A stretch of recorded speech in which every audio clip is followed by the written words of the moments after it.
ഇതിനെ പറ്റി ഒരു വീഡിയോ ചെയ്തിരുന്നു. അതായത് നമുക്ക് ശരീരത്തിൽ വാദം കൂടുമ്പോ ശരീരത്തിൽ രൂക്ഷത കൂടും, അതുവഴി വേദന കൂടും. ഇതറിയാലോ, ഇത് പൊതുവായിട്ടുള്ള തത്വമാണ്. അപ്പൊ ഈ അവസ്ഥയിൽ നമ്മൾ അതിന്റെ ജസ്റ്റ് ഓപ്പോസിറ്റ് പ്രിൻസിപ്പിൾസ് അപ്ലൈ ചെയ്യണം.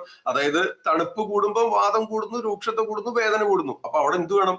തണുപ്പിന് പകരം ചൂട് കൊടുക്കണം. ചൂട് കൊടുത്തു കഴിഞ്ഞാൽ വാദം കുറയും, രൂക്ഷത കുറയും, അതുവഴി വേദന കുറയും. ഇതൊരു നാച്ചുറൽ പ്രോസസ്സ്. അപ്പൊ അതിനുവേണ്ടി ചെയ്യേണ്ട സംഗതികളും നമുക്ക് വീട്ടിൽ ചെയ്യാവുന്ന സംഗതികളൊക്കെ കഴിഞ്ഞ ദിവസം വീഡിയോയിൽ ചെയ്തിരുന്നു.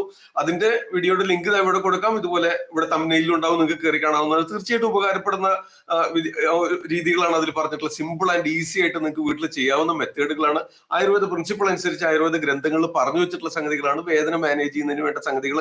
അപ്പൊ അതായത് ഇപ്പൊ ഒരു മിഡിൽ ഓഫ് ദ നൈറ്റ് നിങ്ങൾക്ക് ഒരു ആയുർവേദ ട്രീറ്റ്മെന്റിലായിരിക്കുന്ന സമയത്താണെങ്കിൽ പോലും നമുക്ക് വാത സംബന്ധമായ രോഗങ്ങൾ രാത്രി കാലങ്ങളിലോ മഴക്കാറ് വരുമ്പോഴോ അല്ലെങ്കിൽ തണുപ്പ് വരുമ്പോഴോ മഞ്ഞുകാലത്തോ മഴക്കാലത്തോ ഒക്കെ വേദന കൂടാൻ സാധ്യതയുണ്ടല്ലോ രാത്രി കാലത്തൊക്കെ. അപ്പൊ തൽക്കാലത്തേക്ക് ശമനത്തിനായിട്ട് നിങ്ങൾക്ക് വീടുകളിൽ ചെയ്യാവുന്ന സംഗതികൾ പറഞ്ഞു വെച്ചു എന്ന് മാത്രം. അപ്പൊ അതിൽ പറഞ്ഞിട്ടുള്ളത് മുഴുവൻ ഈ തണുപ്പിന് എതിരായിട്ട് പ്രവർത്തിക്കുക, അതായത് ചൂടുള്ള സംഗതികൾ, അതുപോലെ തന്നെ രൂക്ഷതയ്ക്ക് എതിരായിട്ട് പ്രവർത്തിക്കുക, അതായത് സ്നിഗ്ധതയുള്ള സംഗതികൾ, അതായത് സ്നിഗ്ധമായിട്ടും ഉഷ്ണമായിട്ടുള്ള പ്രവൃത്തികൾ ചെയ്തു കഴിഞ്ഞാൽ ഈ വാദം ശമിക്കുകയും രൂക്ഷത കുറയും, അതുവഴി വേദന കുറയും ചെയ്യും. ഇത്രയായാലും പറഞ്ഞിട്ടുള്ളൂ.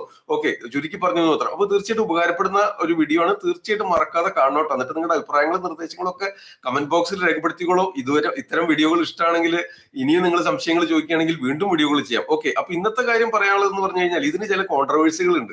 അതെന്താണെന്ന് പറഞ്ഞുതരാം. നമുക്ക് ശരീരത്തിലെ എല്ലാ ഭാഗത്തും ശരീരത്തിന്റെ അധക്കായം, അതായത് അരക്കെട്ടിന് കീഴ്പോട്ടുള്ള ഭാഗങ്ങൾ, കാലുകൾ, ഇതൊക്കെയാണ് വാദത്തിന്റെ സ്ഥാനമായിട്ട് പറഞ്ഞിട്ടുള്ളത്. ഓക്കെ, അതുപോലെ മധ്യകായം നമുക്ക് പിത്തത്തിന്റെ സ്ഥാനമാണെന്നും, ഊർധ്വകായം ശരീരത്തിന്റെ മുകൾ ഭാഗം ഒക്കെ കഫത്തിന്റെ സ്ഥാനമാണെന്ന് അറിയാലോ. നമ്മുടെ വീഡിയോകൾ സ്ഥിരമായിട്ട് കാണുന്നവർക്ക് അറിയാവുന്ന സംഗതിയാണ്. ഓക്കെ, അപ്പൊ അതില് ഈ അധക്കായമായിട്ട് അരക്കെട്ടിന് കീഴ്പോട്ടുള്ള ഭാഗങ്ങളിൽ വേദനകൾ കൂടുമ്പോൾ അത് വാദത്തിനായിരിക്കാൻ പ്രാധാന്യമുണ്ട്. അവിടെ വാദസംബന്ധമായ രോഗങ്ങളായിരിക്കാൻ സാധ്യതയുണ്ട്. വാദസംബന്ധമായ രോഗങ്ങളുള്ളവർക്ക് വാദകാലത്ത് വേദന തീവ്രത കൂടാനായിട്ട് സാധ്യതയുണ്ട്. അത് മനസ്സിലായല്ലോ. അപ്പൊ എന്നാൽ ഇതിനൊരു വിരോധാഭാസം എന്നാണ് നമുക്ക്. അപ്പൊ എവിടെ വേദന കൂടിയാലും ചൂട് പിടിച്ചാൽ വേദന കുറയും. സമ്മതിച്ചല്ലോ, നിങ്ങൾക്ക് മനസ്സിലായിട്ടുണ്ടല്ലോ, നമ്മൾ കഴിഞ്ഞ വീഡിയോകളിൽ പറഞ്ഞിട്ടുണ്ട്. ഓക്കെ, പക്ഷേ ഇതിനൊരു കോൺട്രവേഴ്സി, ഇതിനൊരു വിരോധാഭാസം എന്താണെന്ന് വെച്ചാല് നമുക്ക് വായ്ക്കകത്തൊക്കെ ഇപ്പൊ പല്ലുവേദനയോ മോണവേദനയോ ഒക്കെ വരികയാണെങ്കിൽ അവിടെ നമ്മൾ ചൂട് പിടിക്കാൻ പാടില്ല. അത് എന്തുകൊണ്ടാണെന്ന് പറഞ്ഞുതരാം. അതെന്താ കാരണം എന്ന് വെച്ച് കഴിഞ്ഞാല് അവിടെ വളരെ സെൻസിറ്റീവ് ആയിട്ടുള്ള, നമുക്ക് ടേസ്റ്റ് ഒക്കെ അറിയണ്ടേ, ടേസ്റ്റ് ബഡ്സ് ഉണ്ട്, വളരെ സെൻസിറ്റീവ് ആയിട്ടുള്ള നെർവ് എൻഡിങ്സ് ഉണ്ട്, അതുപോലെ മൈന്യൂട്ട് കാപ്പിലറീസ് കൂടെ രക്തം ധാരാളമായിട്ട് പമ്പ് ചെയ്യുന്നുണ്ട്. അപ്പൊ ആ അവസ്ഥയിൽ നമ്മൾ അവിടെ ചൂട് പിടിച്ചു കഴിഞ്ഞാല് ആ ബ്ലഡ് വെസൽസ്, ആ കാപ്പിലറീസ് ഒക്കെ ഡയലേറ്റ് ആവുന്നു, അതുവഴി രക്തം പമ്പ് ചെയ്യുന്നത് കൂടുന്നു.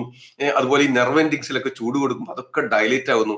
അപ്പൊ അതുവഴി അവിടെ പെയിൻ കൂടാനാണ് സാധ്യത. ഓക്കെ, നമുക്ക് കൂടുതൽ സെൻസിറ്റീവ് ആയിട്ടുള്ള ഏരിയ, പ്രത്യേകിച്ച് ഉദാഹരണത്തിന് വായ്ക്കകത്തൊക്കെ പല്ലുവേദന, മോണവേദന, ഇത്തരം സംഗതികളൊക്കെ ഉണ്ടാവില്ലേ, അവിടെ നമ്മൾ ചൂടല്ല കൊടുക്കേണ്ടത്, തണുപ്പ് കൊടുക്കണം. അതിനായിട്ട് നമുക്ക് ഐസ് പാക്സ് ഒക്കെ യൂസ് ചെയ്യാം. ഐസ് ബാഗ്, കുറച്ച് ഐസ് ക്യൂബ്സ് ഒരു പ്ലാസ്റ്റിക് കവറിലിട്ടിട്ട് നമുക്ക് അത് പൊതിഞ്ഞിട്ട് നമ്മുടെ കവിളിലും ഒക്കെ പിടിച്ചു കൊടുത്താൽ മതി. ഓക്കെ, അതുപോലെ തണുത്ത വെള്ളം കവിൾ കൊള്ളാം.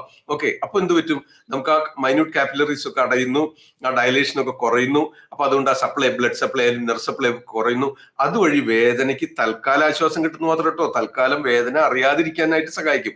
അത്രേ ഉള്ളൂ, അതേ ഉദ്ദേശിച്ചുള്ളൂ. അപ്പൊ ഇതിനായിട്ട് നമുക്ക് സ്ഥിരമായിട്ട് ഇപ്പൊ വായ്ക്കകത്ത് വേദനകൾ വരിക എന്ന് പറഞ്ഞു കഴിഞ്ഞാൽ എന്താണ്? പല്ലുവേദന, അതുപോലെ മോണപഴുപ്പ്, ഇത്തരം പ്രശ്നങ്ങളല്ലേ വരിക. അപ്പൊ അതുകൊണ്ട് ഇനി പറയാൻ പോകുന്ന സംഗതിയിൽ ഇതൊക്കെ ഗുരുതരമായിട്ട് തീവ്രമായിട്ട് വന്നതിന് ശേഷം ചെയ്തിട്ട് കാര്യമില്ല. പക്ഷെ വരാതിരിക്കാനായിട്ട് നമുക്ക് നിത്യജീവിതത്തിൽ ശ്രദ്ധിക്കേണ്ട ചില സംഗതികൾ പറഞ്ഞുതരാം. അതായത് പൊതുവെ എന്ത് ഭക്ഷണം കഴിച്ചാലും, എന്തെങ്കിലും കുടിച്ചാൽ പോലും ഇച്ചിരി മധുരമുള്ള സംഗതികൾ, ഒരു ചായ കുടിച്ചാലും ഒരു ജ്യൂസ് കുടിച്ചാലും അപ്പൊ വായ കഴുകുന്നത് ചെറുപ്പകാലം തൊട്ടേ ശീലാക്കുക. അത് നിങ്ങൾ ശീലിക്കുക, നിങ്ങളുടെ കുടുംബാംഗങ്ങളെയും മക്കളെയൊക്കെ പ്രത്യേകം പരിശീലിപ്പിക്കുക. ഓക്കെ, എന്ത് കഴിച്ചാലും ഉടനെ വായ കഴുകി വൃത്തിയാക്കുന്നത് ശീലാക്കുക. ഓക്കെ, ശുദ്ധജലം കൊണ്ട് കഴുകിയാലും മതി. ഓക്കെ, അത് ശീലമാക്കാനായിട്ട് മക്കളെ പഠിപ്പിക്കണം. ഓക്കെ, അതൊന്നാമത്തെ സംഗതി. അടുത്തതായിട്ട് നമുക്ക് നിത്യേന നല്ല ദന്തധാവന ചൂർണം ഉപയോഗിച്ച് പല്ല് തേക്കുന്നത്, വിരലുപയോഗിച്ച് ആ മോണകളെയും പല്ലുകളെയൊക്കെ ഒഴിഞ്ഞ് പല്ല് തേക്കുന്നത്. നിങ്ങൾക്ക് ഇനിയിപ്പോ ഇത് പറ്റുന്നില്ല എന്നുണ്ടെങ്കിൽ ഇതിന് ശേഷമോ അല്ലെങ്കിൽ ഇതിനു മുൻപോ നിങ്ങൾക്ക് നോർമലി നിങ്ങൾ ഉപയോഗിക്കാനുള്ള ടൂത്ത് ബ്രഷും പേസ്റ്റും ഒക്കെ ഉപയോഗിക്കണമെങ്കിൽ ഉപയോഗിച്ചു. പക്ഷെ അതിനു മുൻപോ ശേഷമോ തീർച്ചയായിട്ടും നല്ലൊരു ആയുർവേദിക് ദന്തധാവന ചൂർണം വാങ്ങുക. ഇപ്പോൾ വീട്ടി പൗഡർ ഒക്കെ വളരെ നല്ലതാണ്. ഓക്കെ, ഞാനും എന്റെ കുടുംബവും ഉപയോഗിച്ചു വരുന്ന സംഗതിയാണ്. ഇത് ഒരു പെയ്ഡ് പ്രൊമോഷൻ ഒന്നും അല്ല കേട്ടോ. ഓക്കെ, അപ്പൊ ആ ചൂർണം ഉപയോഗിച്ച് നമ്മൾ മോണകളും പല്ലുകളും ഇങ്ങനെ ഒഴിയുക. അതിനായിട്ട് ഒരു 2-3 മിനിറ്റ് എങ്കിലും മിനിമം ചെലവഴിക്കണം. 3 മിനിറ്റ് സമയമെങ്കിലും വേണം. ആ മുകളിൽ നിന്ന് താഴേക്ക് മുകളിലെ വരിപ്പല്ലുകൾ, അതുപോലെ താഴെ നിന്ന് മുകളിലേക്ക് താഴത്തെ വരിപ്പല്ലുകൾ, അതുപോലെ മോണയിലും ഒക്കെ ഒന്ന് വിരലുകൾ കൊണ്ടൊന്ന് അമർത്തി ഒരു മസാജ് ചെയ്യുക. അതൊക്കെ ആ പല്ലുകളുടെ ആ വേരുകൾക്ക് ബലം കിട്ടുന്നതിന് സഹായിക്കുന്നു. മോണകളിലുള്ള ആ ഫൈബർ നാരുകൾക്കൊക്കെ ബലം കിട്ടുന്നതിന് സഹായിക്കുന്നു. അതുവഴിയുള്ള രക്തചംക്രമണം കൂടുന്നതിന് സഹായിക്കുന്നു. നെർവ് സപ്ലൈ കൂടുന്നതിന് സഹായിക്കുന്നു. അപ്പൊ ഇതൊക്കെ നിത്യേന വളരെ കാലം സ്ഥിരമായിട്ട് ശീലിച്ചാൽ അതിന്റെ ഗുണം നിങ്ങൾക്ക് അനുഭവിക്കാനായിട്ട് സാധിക്കും. അപ്പൊ അങ്ങനെ ഒരു ദന്തധാവന ചൂർണം ഉപയോഗിച്ച് പല്ല് തേക്കുന്ന ശീലാക്കാം. ഇനിയിപ്പോ ദന്തധാവന ചൂർണം കിട്ടാത്ത സ്ഥലങ്ങളൊന്നുമില്ല, എവിടെ വേണേ കിട്ടും, ഓൺലൈനായിട്ട് കിട്ടും, ലോകത്തിന്റെ ഏത് ഭാഗത്തും കിട്ടും, വാങ്ങിക്കാവുന്നതാണ്. ഇനി അതില്ലാത്ത പക്ഷം ഇനിയിപ്പോ നാടൻ നമുക്ക് സ്വന്തമായിട്ട് തയ്യാറാക്കി ഉപയോഗിക്കണമെന്ന് ആഗ്രഹമുള്ളവരാണെങ്കിൽ നല്ല പഴുത്ത മാവിന്റെ ഇല, പഴുത്ത മാവില നന്നായിട്ട് പൊടിച്ചു വെക്കുക. അത് മിക്സിയിലൊന്ന് അടിച്ചു പൊടിച്ചിട്ട് ചണ്ടി അങ്ങ് മാറ്റിയിട്ട് ആ നൈസ് പൗഡർ ഒന്ന് അരിച്ചെടുത്ത് സൂക്ഷിച്ചാലും മതി. ഒരു എയർ ടൈറ്റ് ജാറിൽ അടച്ച് സൂക്ഷിച്ചു വെക്കാവുന്നതാണ്. ഓക്കെ, ആ പഴുത്ത മാവിന്റെ ഇല കൊണ്ട് പല്ല് തേച്ചാലും മതി. ഈ പറഞ്ഞ ഗുണങ്ങളൊക്കെ അവിടെ കിട്ടും. ഓക്കെ, ഇനി ദന്തധാവന ചോറിനൊക്കെ വാങ്ങിക്കാനും ചെലവേറുന്നൊക്കെ പറഞ്ഞ് പരാതി പറയണ്ടെന്ന് വെച്ചിട്ട് പറയാണ്. പഴുത്ത മാവില ഉണങ്ങിയത്, പഴുത്ത മാവില അത് മിക്സിയിൽ അടിക്കുമ്പോൾ മുഴുവനായിട്ടൊന്നും പൊടിഞ്ഞു വരില്ല. ഓക്കെ, അതിങ്ങനെ ചതഞ്ഞു വരുള്ളൂ. എന്നിട്ട് അതിന്റെ ആ ചണ്ടിയൊക്കെ മാറ്റിക്കൊണ്ട് ആ പൊടി മാത്രം കുറെ പൊടിച്ചാലാണ് ഇച്ചിരി കിട്ടുക കേട്ടോ. അതൊരു ചെറിയ ഡപ്പിലേക്ക് അടച്ചു സൂക്ഷിക്കുക. അതുകൊണ്ട് നിത്യേന ഈ മോണ ഒഴിയുന്നതും പല്ല് തേക്കുന്നതും ശീലാക്കുക. ഇതിനു മുമ്പോ ശേഷമോ നിങ്ങൾ നോർമലി നിങ്ങൾ ഉപയോഗിക്കാറുള്ളത് എന്തൊക്കെയാണെന്ന് വെച്ചാൽ അത് ഉപയോഗിച്ചാൽ ഞാൻ തടയുന്നില്ല. ഓക്കെ, അത് സഹായകരമാവും. അത് ഒരു നേരം ചെയ്യുക.